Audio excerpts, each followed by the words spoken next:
what motivates you to be here today?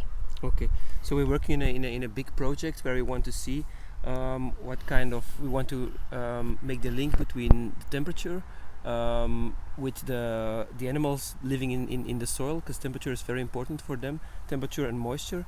So we made a gradient from the city towards the suburbs actually, and where we will see how the temperature differences, because normally in the city it's much warmer than outside here.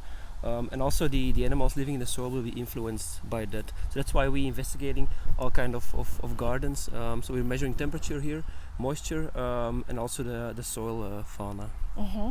And what have you found out up to now while the research today here? Yeah, so today we mostly looked for terrestrial isopods, so small creatures living in the soil.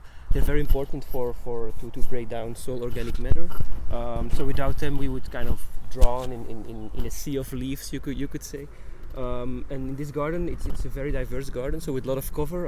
So we found 10 species, so it's about 25% of the fauna of Belgium we found in the garden here.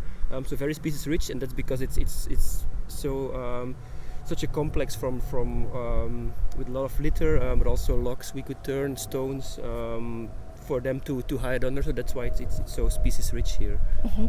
Okay. Are you interested in other kinds of species here, or do you find it also relative?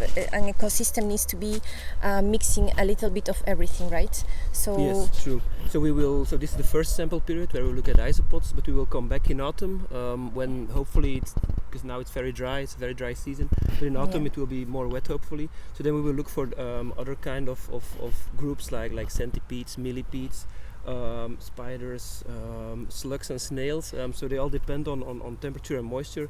So we really want to make the link with a lot of groups inside the ecosystem to really understand what's the effect of urbanization actually on the soil and the animals living in the soil. Mm-hmm. So when you compare this area with an area in Brussels, you see that urbanization is a kind of totally different effect, right? Yes. So yeah, we know, we already discovered that like the temperatures are higher in the city, so it's much drier in the cities. So in some gardens in the city we only found 1, 2, 3 species, the most sometimes. And here, yeah, it's the species richness is much higher. So much more species can live in outside the cities where temperatures and mostly moisture is much better for them. Mm-hmm.